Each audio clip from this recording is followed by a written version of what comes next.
Madame, Monsieur, bonjour et bienvenue dans le dossier du jour sur Média TV. Toujours en marge des Meddays organisés par l'Institut Amadeus ici à Tanger. Aujourd'hui, j'ai le plaisir de recevoir l'ancien Premier ministre d'Haïti, Laurent Lamotte. Bonjour.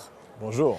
Alors tout d'abord, cette question primordiale des défis et de ce nouveau paradigme de coopération entre l'Europe et l'Afrique sont nettement discutés lors de ce forum. Quel regard justement portez-vous sur ces thématiques en particulier? Aujourd'hui, on a eu une excellente rencontre. On a discuté de 3 points principaux. La sécurité comme vecteur essentiel pour le développement. La création d'emplois jeunes, des emplois dignes et le support aux entreprises, donc le support au secteur privé des affaires, avec l'investissement direct étranger, avec la possibilité de négocier des accords de partenariat économique pour les 2 continents. Quand même, l'Afrique n'est pas ce qu'elle était avant. Aujourd'hui, tous les pays du monde veulent venir en Afrique. C'est l'un des plus grands marchés en termes de développement et de croissance. Donc, on voit déjà avec les accords avec la Turquie, avec l'Inde, avec la Chine et l'Afrique. Donc, l'Europe, bien entendu, n'est pas ce qu'elle était dans le passé. Elle est passée quand même de 15 à 28 pays. Et bien entendu, la France-Afrique est une période révolue. Donc les défis sont de taille aujourd'hui. Et aujourd'hui, on a eu vraiment, avec l'Institut Amadeus, au Meddays, une excellente journée de discussion et surtout de recommandations et des recommandations qui devraient être appliquées, on le souhaite. Et quelles sont les solutions justement qui ont le plus attiré votre attention parmi ces recommandations que vous venez d'évoquer? C'est dans le domaine de la sécurité, parce que si on parle de sécurité, on parle de renforcement quand même du cadre de collaboration entre les États, avec les attaques terroristes qui se font dans plusieurs pays d'Afrique. Ces pays ont des difficultés à se relever, surtout économiquement, après une attaque. Donc c'est mettre un cadre de collaboration avec les services de renseignement. C'est le renforcement des forces multinationales. C'est le renforcement, comme on l'a vu par exemple avec le G5 Sahel, ce qui est en train de se faire aujourd'hui. Parfaitement. Donc, il y a une emphase sur la sécurité qui était de taille. Et le reste, c'est bien entendu, quand on parle de coopération et de développement, on parle du support du secteur privé qui est le vecteur principal de création d'emplois.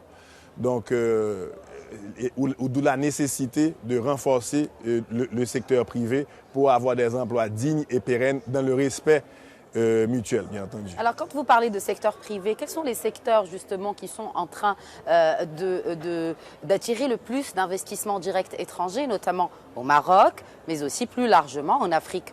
Bon, si vous Je parle là aux businessmen, mais pas à l'ancien Premier ministre. Au Maroc, le Maroc est quand même un exemple exceptionnel qui pourrait être reproduit dans le reste de l'Afrique. Au Maroc, avec Peugeot et Renault qui investissent ici dans le domaine de fabrication des automobiles, ça montre que la création d'emplois et bien entendu le savoir-faire, en ayant un transfert de savoir-faire et avec la possibilité de fabriquer des véhicules ici, aujourd'hui c'est l'une des plus grandes industries au Maroc qui crée le plus d'emplois. Quand même. Donc, on a discuté... au-delà de l'automobile, les autres secteurs justement qui sont porteurs aujourd'hui selon vous? Dans les secteurs de la technologie, par exemple, le secteur des télécoms, le secteur bancaire, parce qu'aujourd'hui, il y a une nouvelle dynamique dans le secteur bancaire, parce qu'on parle aujourd'hui du mobile banking, on parle aujourd'hui du mobile money, avec toutes ces opportunités connexes dans l'écosystème qui se développe à travers l'Afrique. Et d'ailleurs, l'Afrique, c'est l'un des continents où il y a plus de croissance dans ce secteur. Oui. Parce que quand on parle d'inclusion financière, aujourd'hui, plus de 80% des populations pauvres à travers le monde n'ont pas accès aux outils et aux services financiers. Et ce qui contribue à rester, si vous voulez, avec une pauvreté chronique. Donc, en donnant l'accès à travers ces nouvelles technologies, à travers le mobile banking, le mobile money, comme on le voit à travers plusieurs opérateurs, ceci crée des opportunités énormes de création d'emplois d'un côté et de développement économique de notre côté. Alors, vous avez évoqué cette question très importante de création d'emplois et on le sait, ce n'est un secret pour personne que le manque d'emplois, le chômage pousse beaucoup de jeunes Africains et autres à choisir d'autres terres pour chercher justement un emploi digne. Et là est soulevée la question de la migration qui est nettement discutée lors de ce forum des Meddays. Quelles sont selon vous les solutions que vous préconiseriez contre ce fléau de la migration dans ces pays-là?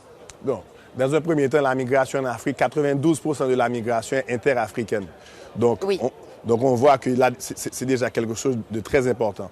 Aujourd'hui, avec les situations d'instabilité politique, de guerre civile, comme on l'a vu, comme on le voit en Libye, en Syrie, ceci a créé quand même un flux énorme de migration vers les pays européens et ce qui renforce un certain nationalisme chez les Européens et qui donne, si vous voulez, une mauvaise image à ces immigrants qui sont principalement des réfugiés économiques qui cherchent du travail, un travail digne.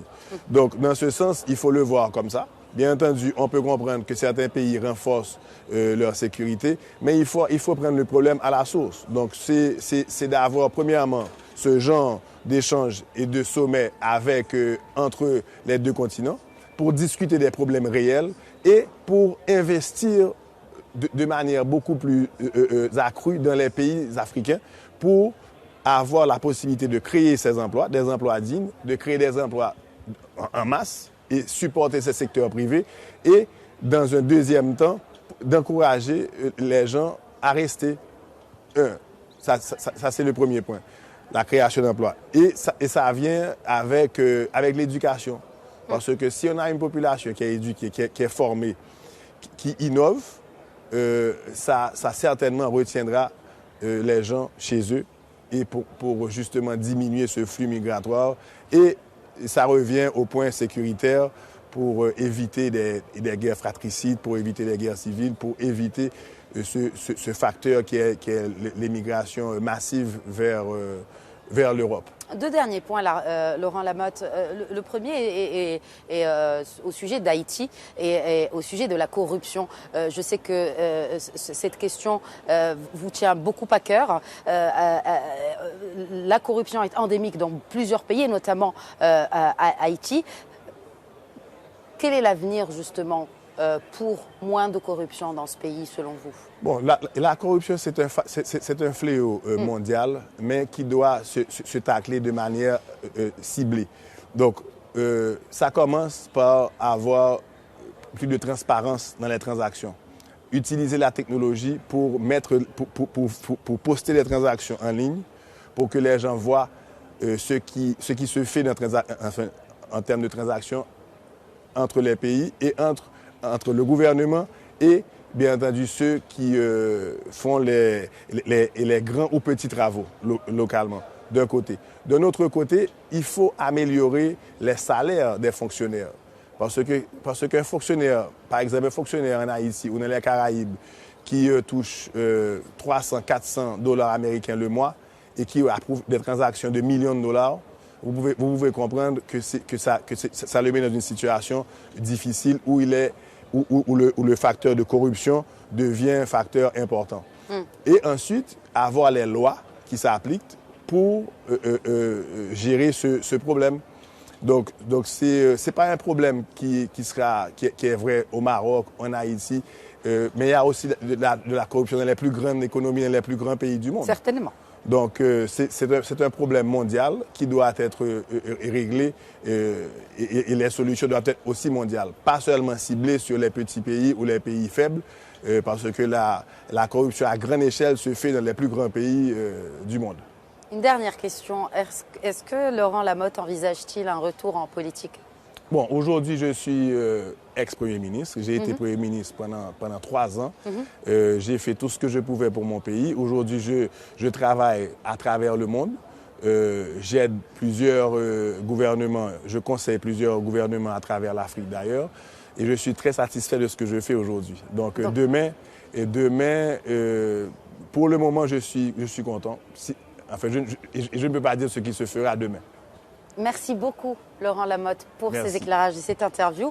Voilà, donc c'était le dossier du jour, toujours en marge de cette 10e édition des Meddays à Tanger. Je vous remercie de votre fidélité. Excellente suite des programmes sur Médien TV et Médien TV Afrique.